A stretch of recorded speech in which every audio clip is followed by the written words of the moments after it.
सुप्रभात साथियों, मैं कुंदन कुमार स्वागत करता हूं भविष्य निर्माण शिक्षण संस्थान के इस नए एपिसोड में। दोस्तों आज के इस एपिसोड में आपको देखने को मिले कि बिहार राज्य से दोस्तों बेहतरीन क्वेश्चनों का समावेशन, साथ ही साथ आपको देखने को मिलेगा राज्य केंद्र स्तरीय और अंतर्राष्ट्रीय लेवल के जो भी क्वेश्चन है जो आपके करंट के दृष्टिकोण से बेहद ही महत्वपूर्ण होने वाले हैं।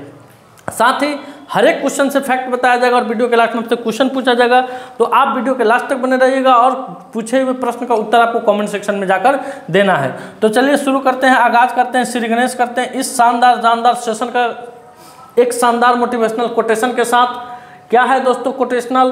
कामयाबी का जुनून होना चाहिए, फिर मुश्किलों की क्या औकात है। निश्चित बात है दोस्तों कि कामयाबी की जो जुनून है हम लोगों के सर पे सर चढ़ कर बोलना चाहिए। मुश्किल की क्या औकात है कि वो हमारे सामने टिक पाए। पिछले वीडियो का जो प्रश्न था आपसे दोस्तों पूछा गया था कि किस राज्य के उच्च न्यायालय ने बिहार के 65% आरक्षण कानून को रद्द कर दिया। तो दोस्तों पटना उच्च न्यायालय ने अभी बिहार के जो 65% जातीय जनगणना हुआ था, जातीय जनगणना के बाद जो आरक्षण दिया गया था उसको क्या कर दिया दोस्तों? निरस्त कर दिया, यानी रद्द कर दिया। तो उस क्वेश्चन का उत्तर होगा पटना उच्च न्यायालय। अब बढ़ते हैं आज का सेशन, और आज के सेशन का पहला क्वेश्चन है आम से। तो अभी तक किसने किसने कौन आम खाया है जरा कमेंट सेक्शन में जाके बताइएगा। क्वेश्चन कह रहा है कि निम्न में से कहाँ बिहार में हाल ही में राजकीय स्तर पर 2 दिवसीय आम महोत्सव 2024 का आयोजन किया गया। यहाँ एक ध्यान देने वाली बात है दोस्तों, गौर कीजिएगा कि यहाँ पे लिखा हुआ है राजकीय, यानी अपने सिर्फ राज्य की बात हो रही है। यहाँ राष्ट्रीय लिखता तो पूरे देश की बात होती, और अंतर्राष्ट्रीय लिखता तो पूरे संसार की बात होती। तो इससे पहले अंतर्राष्ट्रीय यानी 2023 में अंतर्राष्ट्रीय आम महोत्सव कहाँ हुआ था? तो रूस में हुआ था दोस्तों। और ये अब की बार का राजकीय स्तर पर 2 दिवसीय आम महोत्सव का आयोजन कहाँ किया गया है? तो ज्ञान भवन पटना में किया गया है। कहाँ किया गया? ज्ञान भवन पटना में किया गया। इसका आयोजन दोस्तों ये थोड़ा कन्वेंशन छोटा हो गया है, अगला से ध्यान रहेगा कि इसको हम बड़ा करके लिखें। अब देखते हैं दोस्तों इसका आयोजन कब से कब तक किया गया है। तो इसका उद्घाटन 22 जून को हुआ था दोस्तों। बिहार के उस समय के वर्तमान के मौजूदा मुख्यमंत्री नीतीश कुमार के द्वारा इसका आयोजन 22 से 24 जून तक होगा पटना के ज्ञान भवन में। अब देखते हैं दोस्तों कि बिहार का वो कौन सा आम है जिसको जीआई टैग मिला हुआ है। बिहार का वो कौन सा आम है जिसको जीआई टैग मिला हुआ है? तो बिहार का एक जर्दालू आम है दोस्तों, जो कि ज़्यादा भागलपुर जिले में ये सबसे अत्यधिक मात्रा में क्या होता है, इसका उत्पादन होता है। तो बिहार के जर्दालू आम को एक जीआई टैग मिला हुआ है। हालांकि बिहार में बहुत सारे आम की किस्में पाई जाती हैं, जर्दालू है, बम्बई है, मालदह है, दलमा है, दशहरी है, सिपिया है, बहुत सारे आम की नई प्रजातियाँ अब विकसित की जा रही है। लेकिन उन सभी में बिहार का जो जर्दालू आम है दोस्तों वो काफ़ी प्रसिद्ध है, काफ़ी सेंटेड रहता है। इसके बाद देखते हैं दोस्तों कि बिहार का जो जर्दालू आम है, चूँकि आम महोत्सव का बात हो रहा है तो एक आम से जीआई टैग मिला हुआ है। तो वर्ष 2017 में जर्दालू आम को क्या दिया गया था? जीआई टैग दिया गया था। इसके बाद ही इसकी डिमांड बन गई, और इसकी डिमांड इतनी बढ़ी है कि दोस्तों ये राजकीय स्तर से लेके राष्ट्रीय स्तर तक, विदेशों तक इसकी मांग बहुत ही ज़्यादा हो रही है। यानी जो बिहार से जो जर्दालू आम है उसका निर्यात विदेशों में भी किया जा रहा है। अब तक दोस्तों कृषि उत्पादों में बिहार के 6 उत्पादों को जीआई टैग मिल गया है। 2023 में पश्चिमी चंपारण बिहार के मिर्चा चावल को जीआई टैग मिला था। वर्तमान में बिहार के भी कृषि मंत्री कौन है? तो मंगल पांडे हैं। अब आइए अगले क्वेश्चन की तरफ। अगला क्वेश्चन आपकी स्क्रीन पर आ रहा है दोस्तों कि हाल ही में हुई घोषणा के अनुसार बिहार के कितने लेखकों को साहित्य अकादमी द्वारा युवा पुरस्कार तथा बाल साहित्य पुरस्कार 2024 से सम्मानित किया जाएगा। तो दोस्तों बिहार के मात्र 2 लेखकों को, कितने? बिहार के मात्र 2 लेखकों को, और राष्ट्रीय लेवल पर यानी पूरे भारत के 23 लेखक हैं जिसको बाल साहित्य पुरस्कार, और 23 लेखक को युवा पुरस्कार और 24 लेखक को बाल साहित्य पुरस्कार से नवाजा जाएगा। इसमें देखते हैं दोस्तों कि बिहार के किन 2 व्यक्तियों को ये पुरस्कार से नवाजा जाएगा। तो इसमें बिहार से मैथिली साहित्य के लिए युवा कवित्री रिंकी झा ऋषिका को, क्या दोस्तों? रिंकी झा ऋषिका को उनके कविता संग्रह नदी घाटी सभ्यता के लिए साहित्य अकादमी युवा पुरस्कार देने की घोषणा की गई है। वह मधुबनी के ननौरा की रहने वाली है। तो आपसे ये भी पूछा जा सकता है कि बिहार की जो कवित्री है रिंकी झा ऋषिका, वो बिहार के किस जिले से आती है? तो बिहार के मधुबनी जिले से आती है। मधुबनी का नाम सुनते आपके मन में एक और प्रश्न आया होगा, मधुबनी पेंटिंग को क्या मिला हुआ है दोस्तों? जीआई टैग मिला हुआ है। उसके बाद वहीं वरिष्ठ लेखक, कवि और कथाकार नारायण जी को, किसको दोस्तों, नारायण जी को उनके बाल कथा संग्रह अनार के लिए साहित्य अकादमी बाल पुरस्कार देने की घोषणा की गई है। ये भी दोस्तों मधुबनी के घोघरडीहा के रहने वाले हैं। तो इस क्वेश्चन का उत्तर हो जाएगा 2, और ये इसका संक्षिप्त में विवरण दिया हुआ है, जिसको आप कमेंट सेक्शन स्क्रीनशॉट के माध्यम से अपने मोबाइल के गैलरी में सजा सकते हैं, सिर्फ सजा सकते हैं। अब आइए अगले क्वेश्चन की तरफ। अगला क्वेश्चन है आपके स्क्रीन पर, अंतर्राष्ट्रीय नाविक दिवस कब मनाया जाता है? डे फॉर सी फायरर कब मनाया जाता है दोस्तों? तो प्रतिवर्ष 25 जून को हम लोग अंतर्राष्ट्रीय नाविक दिवस के रूप में मनाते हैं। अंतर्राष्ट्रीय नाविक दिवस नाविकों को विश्व की अर्थव्यवस्था में योगदान का सम्मान करने का यह दिन है, यानी आज का दिन है। अंतर्राष्ट्रीय नाविक दिवस खास तौर पर नाविक को विश्व की अर्थव्यवस्था में योगदान का प्रचार प्रसार करने के लिए पूरे विश्व भर में इसको मनाया जाता है। तो इसको कब मनाया जाता है दोस्तों? 25 जून को मनाया जाता है क्या? अंतर्राष्ट्रीय नाविक दिवस। अब बढ़ते हैं अगले क्वेश्चन की तरफ। अगला क्वेश्चन आपके स्क्रीन पर आ रहा है, दनादन। हाल ही में भूमिगत कोयला वैश्वीकरण के लिए भारत की पहली पायलट परियोजना कहाँ शुरू हुई है? तो दोस्तों कोयला एक ऊर्जा का अनवीकरणीय स्रोत है, यानी कोयला का एक बार खपत हो जाने के बाद उसको दोबारा बनाने में काफ़ी वर्षों समय लग जाता है। तो भारत सरकार के कोयला मंत्री हैं अभी जी किशन रेड्डी। कौन है दोस्तों? कोयला मंत्री जी किशन रेड्डी। जी किशन रेड्डी के द्वारा भूमिगत कोयला वैश्वीकरण के लिए भारत की पहली एक पायलट परियोजना की शुरुआत की गई है। इसकी शुरुआत दोस्तों झारखंड राज्य में की गई है। कहाँ की गई है? झारखंड राज्य में की गई है। अब झारखंड के नाम सुनते आपके मन में कुछ न कुछ सवाल उत्पन्न होते होंगे कि दोस्तों 3 दिवसीय पूसा कृषि विज्ञान मेला झारखंड में शुरू हुआ है। झारखंड सरकार ने विधवा पुनर्विवाह प्रोत्साहन योजना शुरू की है।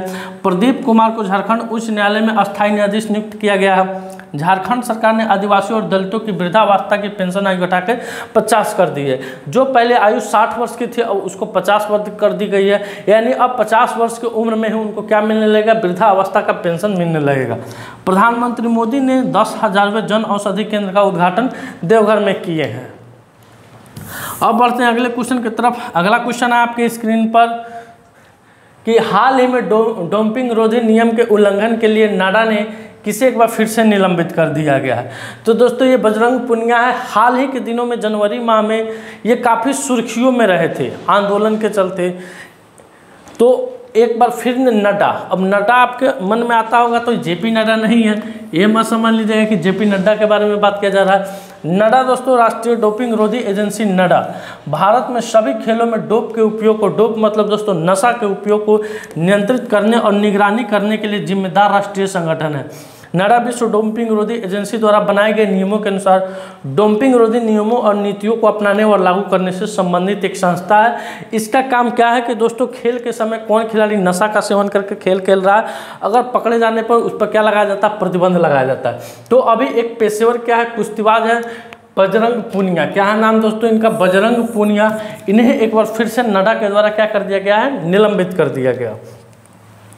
अब आइए अगले क्वेश्चन की तरफ। अगला क्वेश्चन आपके स्क्रीन पर है, हाल ही में कहा विश्व का पहला एशियाई किंग वल्चर प्रजनन केंद्र स्थापित किया जाएगा? तो दोस्तों ये वल्चर है, वल्चर मीन्स गिद्ध होता है, जटायु जिसको भी कहा जाता है दोस्तों।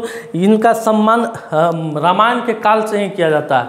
अब रामायण के काल से किया जाता है तो निश्चित है कब रामायण के काल से किया जाता है, तो सर थोड़ा रामायण के काल से किया जाता है तो निश्चित है इसका संबंध राम के नगरी से ही होगी, यानी उत्तर प्रदेश से ही होने वाली है दोस्तों।